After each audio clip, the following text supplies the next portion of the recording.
안녕하세요. 언더독입니다. 오늘 이야기를 시작해 볼게요. 경찰, 폴리스라고 하면 질서, 법, 강인함, 체력, 민중의 지팡이 같은 게 떠오르죠. 그러면 범죄자라고 하면 어떤 게 떠오를까요? 문신, 폭력, 칼, 피. 그런데 여기에 사랑을 넣으면 어떨까요? 이상하죠? 그런데 최근에 돈이 없어서 자식을 위해 도둑질을 한 분이 있었죠. 범죄자라고 하면 아까 말한 문신, 폭력 이럴 것이라고 하는 고정관념이 있죠. 범죄자에 대한 고정적인 이미지가 무의식적으로 틀어놓은 뉴스를 통해서 이미 형성되어 있었는데 자식을 위해 도둑질을 했다는 고정관념을 깨는 소식이 들리면 뭐지? 라면서 눈길을 끌게 됩니다. 제가 고정관념을 깬 계기가 좀 웃기지만 성인용품이었어요. 성인용품 주문 내역을 볼 기회가 있었는데 당시에 저는 되게 보수적이었어요. 저는 여자는 주문도 안 할 거라고 생각을 했어요. 그런데 실제로 통계를 보니까 여자들이 남자보다 더 주문을 많이 하는 날도 있다는 것을 알게 되었을 때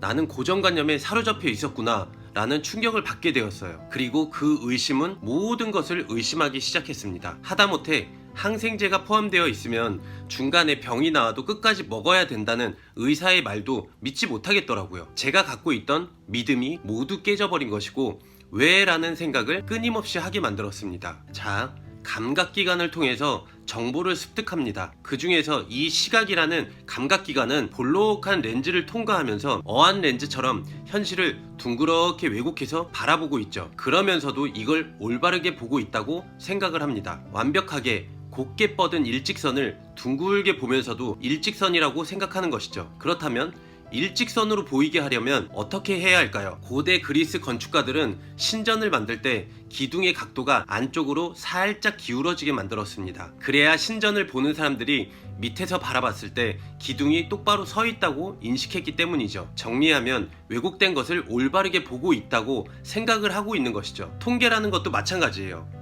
우리가 흔히 보는 통계들의 치명적인 문제는 정적이라는 것이에요. 지나간 과거의 어떤 한순간을 보는 게 통계죠. 담배 한 가치의 위험성이 1%라는 통계가 있다고 했을 경우 이걸 동적으로 본다면 한 가치는 1%의 위험성이지만 앞으로 계속 피우면 위험해질 수밖에 없습니다. 또한 1%의 확률이지만 만약에 이 확률이 발생했다고 했을 경우 사망을 한다면 1%의 가치는 또 다른 의미입니다. 기상청에서 비가 온다고 해도 내가 있는 곳에 비가 안 온다면 의미가 없는 통계이고 특정 브랜드의 차가 문제가 있다고 해도 내가 뽑기를 잘해서 해당이 안 된다고 하면 그만인 것이죠. 결국 어떤 사실을 접하게 되었을 때 다양한 각도로 나누어서 봐야지 올바르게 본다는 것이죠. 빛이 들어와 프리즘을 거치면 7가지 색깔로 나뉘는 것처럼 그대로 받아들이지 말고 여러가지 다양한 관점으로 나누어서 스펙트럼을 만들어내야 합니다. 이런 것들이 마케팅을 하시는 분들이나 기획을 하시는 분들이 꼭 해야 될 일이죠.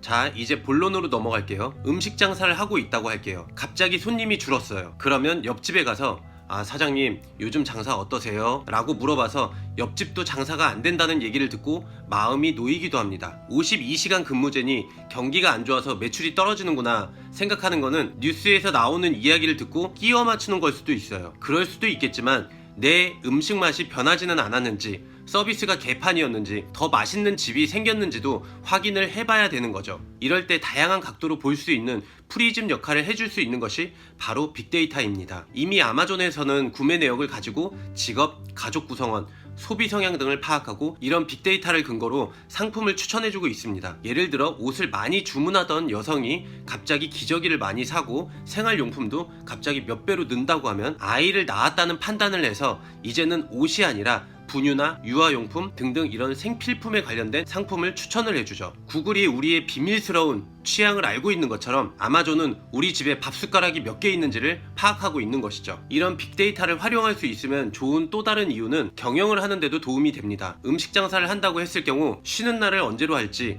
알바 인원을 몇 명을 두어야 할지 상권에 따라서 근처 사람들에게 맞는 메뉴를 구성하는 것도 도움을 받을 수가 있죠. 이런 정보를 구하기 위해서 설문조사를 생각해 볼 수도 있어요. 하지만 설문조사를 할 경우 사람들은 이성적으로 변해서 설문지에 진심이 아닌 이성적인 답을 한다는 걸 이미 알고 계실 거예요. 왜 우리 가게에 안 오는지는 그 손님도 정확히 모릅니다. 그냥 다른 가게가 더 끌렸을 수도 있고 기타 등등 이유는 복잡해요. 그래서 실제 중요한 건 설문 응답이 아니라 손님들이 돈을 어디에다 쓰고 어떤 행동을 했는지가 더 중요합니다. 자, 불쌍한 사람이 돈을 구걸하고 있다고 상상을 해보세요. 한 사람은 이 사람을 보고 도와주려고 마음은 먹었지만 마침 현금이 없어서 그냥 지나쳤고, 다른 사람은 주머니에 잔돈이 불편해서 그 돈을 그냥 건네준 사람. 이 둘 중 어느 사람이 착한 사람일까요? 도덕적인 걸 떠나서 남 도와주는 사람을 착한 사람이라는 세그먼트로 분류하니까 의도야 어쨌든 행동한 사람이 착한 사람인 거죠. 여러 가지 감정 속에서 왔다 갔다 하다가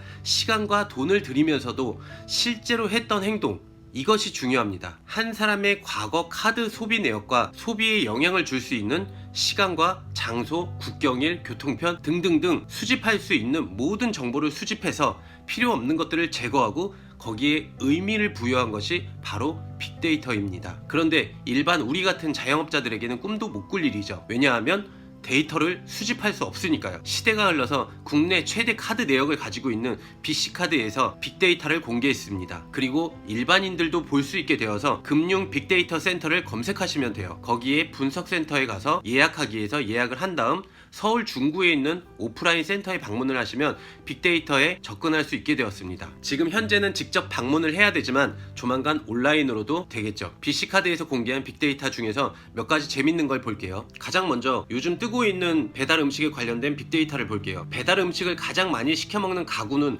어떤 가구일까요? 1번 1인 가구, 2번 신혼 영유아 가구, 3번 초중고 자녀를 둔 가구, 4번 성인 자녀를 둔 가구. 정답은 신혼 영유아 가구였습니다. 저는 당연히 1인 가구인 줄 알았거든요. 아니더라고요. 자, 이제부터는 그냥 쭉 볼게요. 각자 당연히 그럴 것이다 라고 생각했던 것들이 몇 개나 맞는지 보시길 바랍니다. 자, 배달 음식을 가장 많이 시켜먹는 요일, 일요일, 토요일, 금요일, 그리고 나머지 요일입니다. 시간대 순으로 보자고 하면 저녁이 36%, 야식이 19%, 점심이 15%. 그리고 이번에는 어플 개발해서 돈 버는 거에 관심이 많으니까 디지털 생활비 부분을 볼게요. 앱을 구매하거나 넷플릭스나 음악 사이트, 유튜브 등에 소비하는 금액들이죠. 일단 이용 건수에서 밀레니얼 세대가 67.5%를 차지하고 있고, 미디어 서비스의 경우에는 여성의 이용 비중이 높고 애플리케이션의 경우에는 남성의 이용 비중이 높습니다. 특히나 미디어 서비스 중에서 도서 컨텐츠는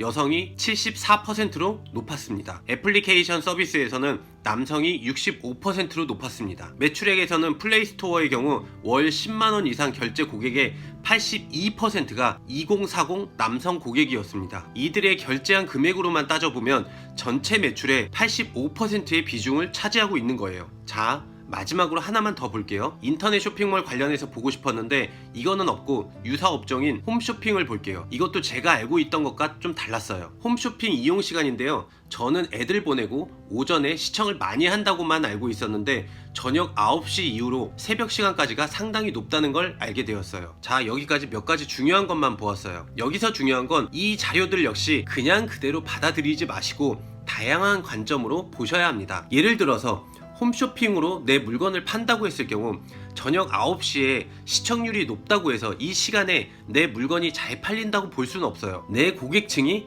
다른 시간대에 볼 수도 있으니까. 맞는 말이죠. 그러니까 결국에는 이 데이터를 통계로 해서 자신이 직접 골고루 실행을 해봐야 합니다. 그리고 나와 맞는 것이 어떤 쪽인지 확인을 해봐야 합니다. 그리고 여자가 남자 물건을 주문해 줄 수도 있겠죠. 이런 것들을 고려했을 때 빅데이터를 가지고 많은 시도를 해봐야 합니다. 자, 마무리하겠습니다. 사람의 행동 하나하나를 작은 물결이라고 해볼게요. 이 작은 흐름이 모여서 큰 바다의 흐름이 됩니다. 그리고 이 큰 바다의 흐름을 자세히 보면 한 방향으로 고정되어 있지 않고 작고 수많은 흐름들 하나하나와 달과의 인력, 바람, 온도, 수면의 깊이, 파도, 지각의 변동, 눈에 보이지 않는 수많은 것들의 상호조합으로 언제든 변할 수 있고 변하기도 쉬운 일시적인 조합일 뿐입니다. 지도가 없던 과거에도 그때그때의 물결의 흐름을 읽고 먼 바다를 여행하기도 했어요. 여러분 각자의 목적지까지 가기 위해서는 아무리 최첨단 위성이 찍은 세계 지도라고 해도 아무짝에도 쓸모가 없는 거죠. 내 바로 앞에 물결이 어디로 흐르고 바람이 어디로 부는지가 더 중요합니다. 그리고 내가 타고 있는 이 배가 만들어낸 물결이 또 다른 결과를 만들어내기도 합니다.